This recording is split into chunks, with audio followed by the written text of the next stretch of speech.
salaam laay Mamadou Mactar maa ngi nuyu waa Cambérène di nuyu waa Sénégal di nuyu waa diaspora bi ñuy seetaan ñi nga xamante ni tey dañuy sportivement da ngay dal di nuyoo ñi nga xamante ñoo ñuy seetaan partout à travers du monde entier tey mbokk yi benn coach bu xamante ni coach bi man dama koy woowee coach international parce que am na fu mu jaar ci Sénégal. Sénégal nag mënuñ xàmme say ndaw xàmme ñu mën aay parce que coupe da leen xaw a jafe waaye kii Boubou Man salaamaaleykum. waaleykum salaam El Madi maa ngi lay nuyu di lay dalal di lay jaajëfal aussi ci dalal bi nga ma dalal di nuyu waa Cambérène 24 yëpp aussi di nuyu Ahlou Beyti bi yëpp vraiment di leen di jaal di nga xam ne. moo fi jógee di suñu Serigne Ba Ablaye di ñaan yàlla vraiment taas ñu ci barkeem. te fa mu nekk gënal ko fii fop macha allah. amiin mbokk yi kooku mooy Boubou Arfan Mané mais dañuy ñëw ci présentation bi Boubou Arfan Mané. yow yaay kan. waaw Boubacar Arfan Mané un éducateur laa ko mën a tuddee entre guillemets éducateur peut-être dañuy wax ne spécialisé peut-être dans le sport domaine du sport. un entraîneur de la licence BCAF. Voilà. D'accord. su may gàttal loolu laay wax voilà. fan nga jàngee sport. Sport maa ngi ko jàngee ci sama dëkk bi ma ne. muy Sénégal. parce que fii laa defee suma initiation suma premier degré deuxième degré ba licence B waaw mais am naa ci jaar-jaaru football bi. waaw mais loolu aussi mi ngi sama ginnaaw. très bien mos nga jouer. waaw joué naa Sénégal fii catégorie yëpp man daanaka football bi dama ne suñ doon armée dañuy wax ne dafa rampé. waaw de la petite catégorie pipi poussin benjamin voilà ba senior ba vétéran donc couche football yëpp def naa ko ba dem jàngi ko war koo mën a jàngale tey. est-ce que yaa ngi fàttaliku ci ban année nga commencé door lu mel ni jouer match de football di am ci réewum Sénégal. boo xoolee 86. en 1986. déjà man maa ngi joué championnat mais petite catégorie cadette. voilà jamono yooyu c'était les Niayes de Pikine moom rek moo amoon ci localité bi booy xool bu weesu woon peut-être Cambérène taxawoon na ma sori boobu parce que bi ma jógee fii Cambérène affectation dafa yóbbu sama papa Guédiawaye donc soo xoolee am naa benn période transitoire boo xam ne moo ma jëlee Cambérène alors rapidement yóbbu ma Guédiawaye. waaw pour rapidement dellu si mais foofu voilà defee sama BAB wu football bi joué fa cadet jël fa ay trophée joué fa senior jël fa ay raaya te ci nawetaan bi. am fa ay distinctions yu extraordinaire moo taxoon sax yenn club yi bu mel ne woon Sonacos bu Kaolack étant junior ñu jëloon ma. sur les Niayes de Pikine vers les années 90 pour yóbbu ma Kaolack. foofu nag la lépp commencé débuter après ubbeeku bi Sotrac ci tournoi monté j'étais le plus jeune joueur ci tournoi monté boobu Kaolack Sotrac jëlaat ma indi ma à Dakar ñoom xamuñu woon sax ne man je suis de Dakar donc fii laa ñëw def 3 ans Sotrac jamono yooyu ensuite bi fusion bi amee ESO. Antal Sotrac Wakam man ci laa jugee Sotrac GIA jël ma GIA après war a dem compagnie sucrière jamono yooyu ay année blanche c'était permis jotuñu woon d'accord ci ay xëccoo jàppal bàyyil day ñëw du ñëw ainsi de suite gars yi jotum ñu ne libéré. boobu tam rek xam nga ardeuru bañkat bi rek bon j'ai. bañkat ngoon waaw mbokk yi finalement ma def année blanche. nga def année blanche mbokk yi ki nga xamante ni Boubacar Arfan Mané moo nekk suñu gan fi nga xamante actualité 24 ci Cambérène 24 force de l'actualité dañu ñëw kañ commencé def nekk entraîneur. waaw entraîneur nag c'est-à-dire man dama ko juguler ak suma passage footballistique. parce que en général nit ñi dañuy bàyyi ba jeexal seen carrière football door a dem def entraîneur. mais man c'était pas le cas parce que déjà en 1990-91 déjà yaa ko maa ngi doon jouer Sonacos junior j'avais un entraîneur bu ñu doon wax Adama Diouf c'était un professeur d'éducation physique ci nawetaan yóbbu ma foofu fi ma hébergé woon de temps en temps cours yi mu daan def daf ma ci daan utiliser parce que je sortais fraîchement du CNQP où je suis sorti comme mécanicien aussi, ça il faut reconnaître. Parce que voilà man ñun ñoo doon 3e promotion wu CNQP, Centre national de qualification professionnelle, mais man j'étais comment dirais-je, automobile, section automobile. Très bien. Voilà, donc boobu période li gënoon motivé sax man da demoon Sonacos boobu loolu ci la bokk parce que mon père ne voulait pas que j'aille, mais ñu ne ko woy on va le trouver un boulot comme mécanicien la ainsi de suite, mais ci cadre boobu laa demee Sonacos. ci cadre bu nga demee Sonacos. Voilà. fii kañ nga fi commencé nekk kañ nga dëkk fii Parcelles. non Parcelles Cambérène sooy wax moom Parcelles moom du ma ko xaale parce que su ñuy wax Parcelles damay ne ma je peux me revendiquer le premier des Parcellois. ah. waaw parce que déjà ñun bi ñuy nekk fii c'était en 1971 Parcelles n'existait pas. 1971. Wow.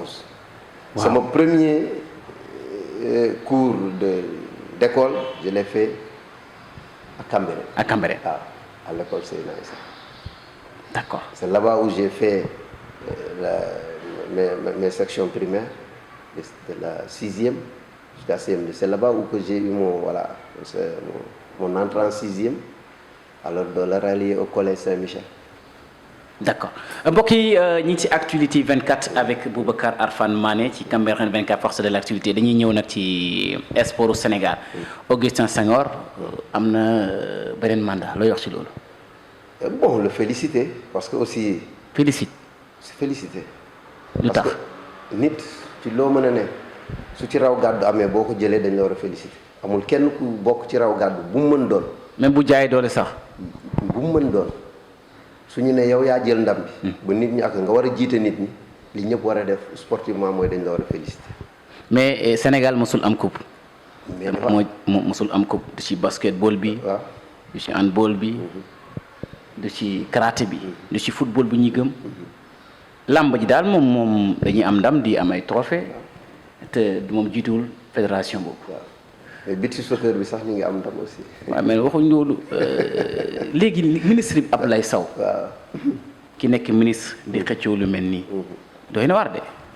bon xam nga sport des fois am na une politique sportive boo xam ne su ko wëree rek walla mu téye ko rek da koy gàllankoor. da ko gàllankoor.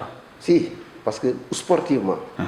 le sportif qui vient pour jël yu mel noonu toujours vision du bokk ak ki nga xam ne li muy jëlee sport dafay rimer ak la politique parce que football am na une partie boo xam ne bon politicien mën na ko accompagner mais football du politique. du politique. non en tant que coach professionnel boobu maa ne dama la koy laaj. man ndax mooy tax nga am coupe ci coach. xam nga mooy tax nga am coupe xaalis. facteur la ci extraordinaire boo xam ne moom mooy accompagner nit. mais loolu am na ci équipe nationale de football Macky Sall dañoo alal ju bëri fédération bi mais mosuñu indi coupe. waaw mais attends. waaw oui coupe c'est un tout. coupe laa wax mais coupe d'Afrique des Nations. d'accord mais c'est un waxuma sax coupe du monde mais coupe d'Afrique. voilà mais c'est un tout du xaalis bi il faut les joueurs il faut le coaching il faut le management nous au Sénégal on oublie le management. Au Sénégal, on a les joueurs, on a le coach parce qu'il gagne. Ouais. N'est-ce pas? Il y a l'argent, comme tu dis. Oui, l'argent. Voilà. Ok. Oui. Mais problème, est-ce que quelque part, ce qui entoure tout ça, mon management, parce que c'est un tout, amul quelque part où il y a faille. Parce qu'affaire bi nekkuñu ci biir on peut pas à 100% ou à dire que lii ak lii la. beneen bi lan moo li waral xëccoo bi ci mel ni Augustin Senghor jaral ko mu def campagne influencer gars yi ba ñu gagné mandat bi 23 membres exécutifs yi yëpp ñoom it jarale seen bakkan bi est-ce que affaire bi amul xaalis. ci suuf mooy li leen di fay nga may wax ay coach yi nii. est-ce que coach yi jotuñu xaalis bu bëri. loolu c'est une question boo xam ne soo ma ko waxee tamit. ma soo gis man suma solo nga xam nga. waaw man. du ma def liggéey bu yem ak nelaw ci ma. ah oui damay dem ma tëdd nelaw. d'accord. c'est mon slogan moi. man beneen élection bu ñëwee jeunesse bi pay wàcc ci terrain bi def campagne xëccoo ko Augustin Senghor. oui parce que man personnellement fu ma ne dafa am dara du ma nekk fu amul dara. doo nekk fu amul dara. non pour la. mbokk yi ñu ngi fi nga xamante ni actualité 24 sur Cambérène 24 force de l'actualité avec Boubacar Arfan Mané di coach bu l'ASC Cambérène. ASC Cambérène moom. ñu ngi ci 4e division. ñu jël ndaare lu waral loolu. waaw très belle question parce que xamoon naa ne yow di nga ma poser question boobu waaw mais xam nga bi may ñëw di jël ASC Cambérène pas mal de gens m'ont dit parce que dama jógee ak 4e journée ISPA man maay le président des entraîneurs de la cellule Parcelles Cambérène au niveau fédéral. waaw donc man tey suma prérogative c'est de voir le football des Parcelles et de Cambérène toujours émerger du lot dem fu sori. waaw. et malheureusement ça pèse et ça peine. mais ñëw ci ASC bi. non je vais. oui dama lay defal benn kii bu ndaw rek. bu histoire bu ndaw. waaw pour nga xam ci yëf yi nan la ñëw parce que. Parcelles la 4 jours ñu viré ma ñu ne après benn défaite ñu ne insuffisance de résultat.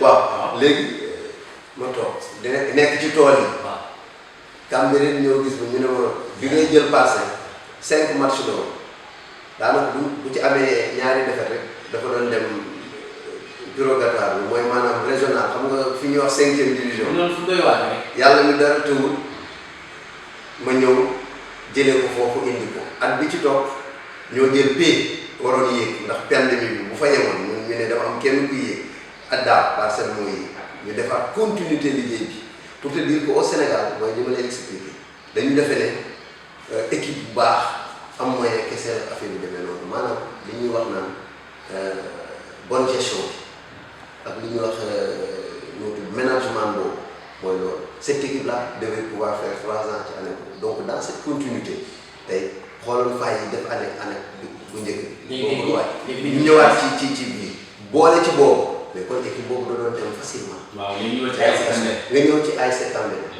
Salange bi ma wax dañoo ne moo jël daal 2 ans gagné 2 ans maanaam at ba ca précédé ak année Covid bi maanaam Cambérène amul victoire sur le terrain bi ma koy jël si man j'ai trouvé Cambérène à 2 points bien vrai que wàcc nañ mais indi nañ ko ñun 15 points. il faut dire 2 points bu 15 points.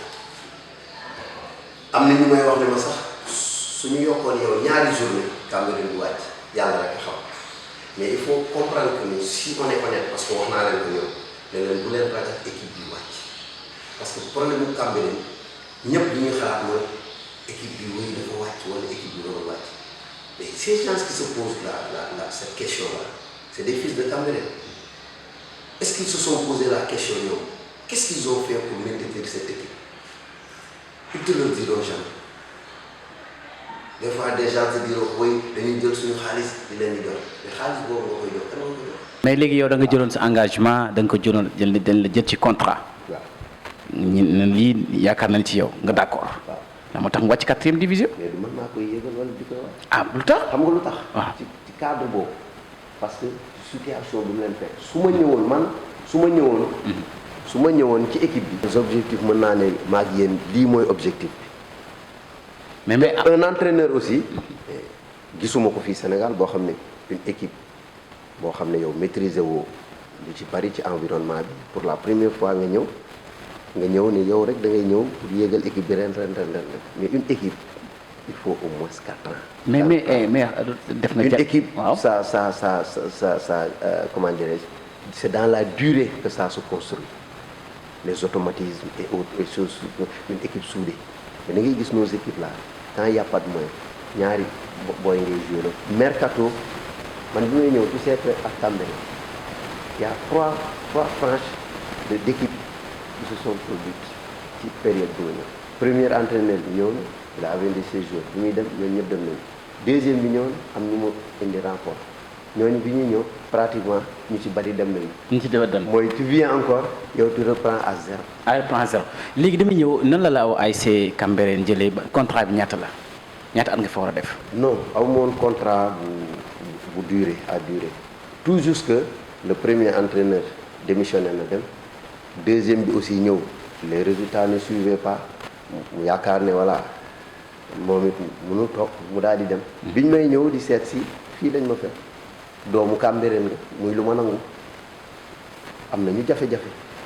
entraîneur yi fi nekkoon de dem nañu te gis nañ ne defuloo dara pour l'instant.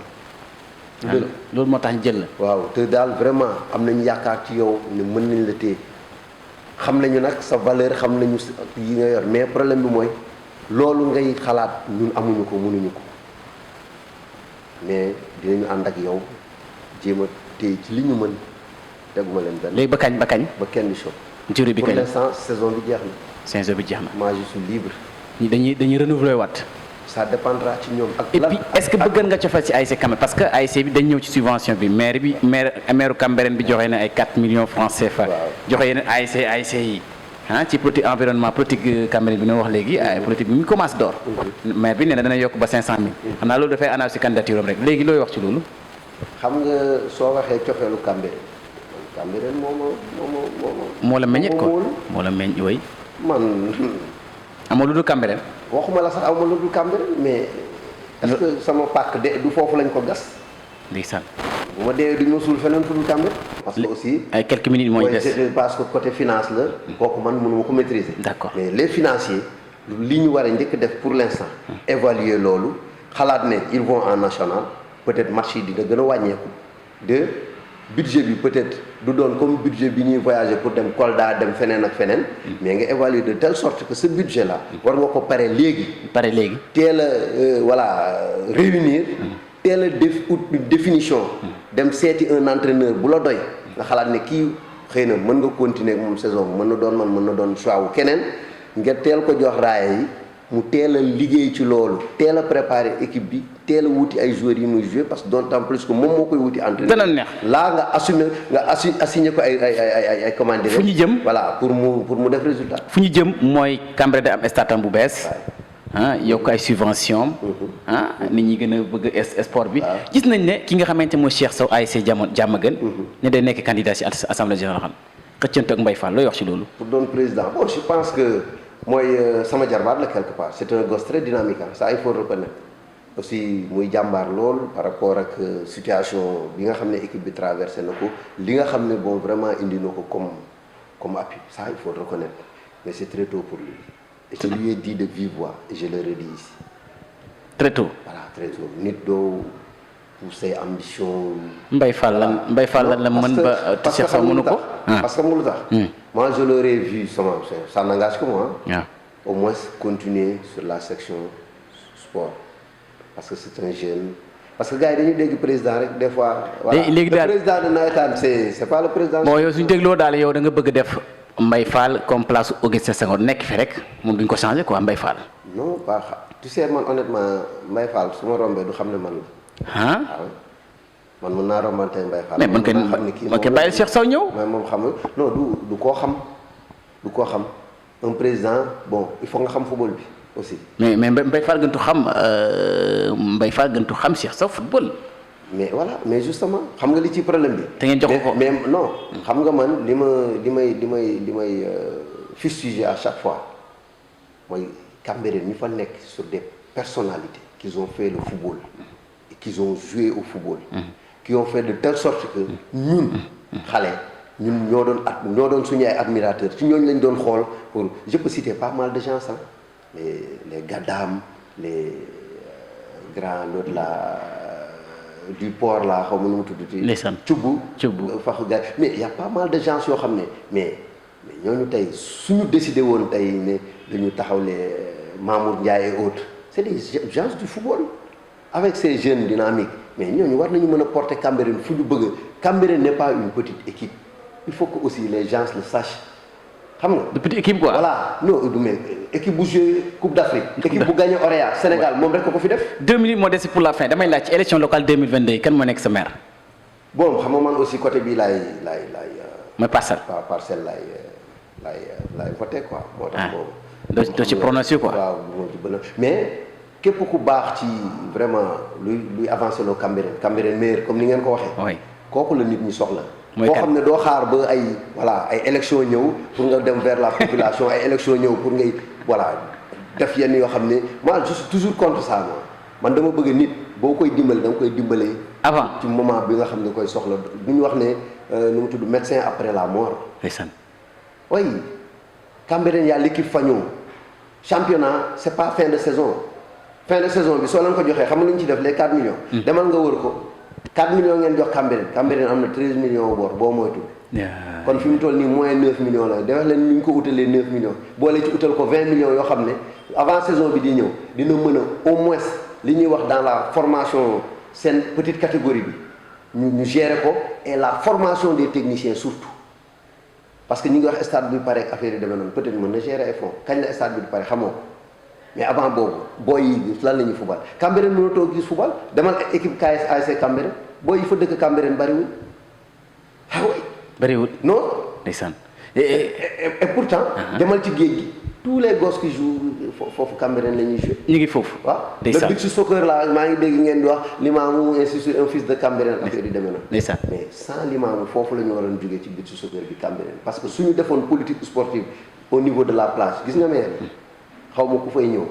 parce que le maire qui est là aussi bon moi je le félicite au vrai parce que avant bi dégg naa la préparation hivernale def na ko gis nañu équipement yoo xam ne man moom laa doon sol à l'entraînement yooyu itam il paraît yooyu moo ko indi. ndeysaan n'est-ce pas.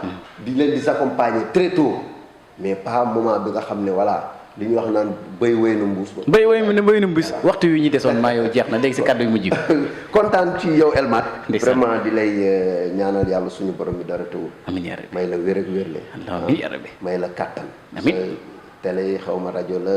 waaw yàlla na ko yàlla yóbbu fu voilà fu ñuy dégg yeneen télé yeeg yeneen rajo yëpp. amiin yaa rabbi di ñaan ASC Cambérène yàlla defal ko li gën ci moom. amiin yaa rabbi que rapidement avec les années à venir que booy yi émerger rapidement mën a ñëw dans l'élite le plus rapidement parce que moo seen souhait. ndeysaan voilà di ñaanal aussi les ASC yi ci nekk vraiment yàlla defal leen taxawaay boo xam ne ñoom ñëpp dinañu mën a chaque année di produire au moins 5 jours pour l'ASC Cambérène. ndeysaan doon gis seen bopp parce que football aussi dafa ubbeeku c'est universel doo ay affaire fii laa dëkk rek waaw dëkk fii defar dëkk bee ko gën waaw donc nañ fi dëkk te xam ne voilà du dëkk fi kese mais dëkk fi def ci li war. dëkk bi waaw pour que suba ñu buñ ciy cité alors mën leen cité comme ni ñu cité Limamou Niang que je félicite au passage. vraiment parce que il a été avec moi un gosse discipliné. vraiment. nga jàppale ko waaw neex a àndal neex a jàppale di féliciter aussi Mbaye Sylla parce que il faut reconnaître parce que du ñu waxee ne bu ko mënee gis foofu c'est parce que quelque part am na fu mu joué. muy Kawsara am na lu mu fa def mais tey ay Kawsara waroon na mën a génne ci beach soccer bi. waaw côté Rakaju côté Jàppoo ak ainsi de suite. ba ay Limamou ak Limamou mën cee génn muy ndamu dëkk bi parce que ñooñu suñu tiitar lañu donc vraiment Elmat naa ngi lay jaajëfal. di kontaan waaw di kontaan ci invitation defal waaw di ñaanal tous les dirigeants de l'ASC Cambérène waaw di leen di wax nekk nag c'est le moment ou jamais. waaw jug da ngay teel a jug. préparé yi doo xaar à chaque fois comme ni ñu koy defee. ba ñëpp jug nga bëgg ne da ngay jug buñ la gënee gaaw buñ la bëreet nii ngay def rek. nii ngay def toujours comme ni ñuy def chaque 3 ans yi passé. topp ci ginnaaw boo toppee ci ginnaaw nag bu yàggee nga découragé mooy li ñu daal. ndeysaan jërëjëf kooku mooy Boubacar Arfan Mané coach de l'ASC Cambérène mbokki ci émission actualité 24 ci Cambérène 24 force de l'actualité yi ngeen image yu rafet yi macha allah yi ki nga xamante mooy Galaye Cissé moom moo di réaliser image bi ci émission bi jërë ngeen jëf mboolem coach bu sénégalais dañuy recevoir merci beaucoup et à la prochaine.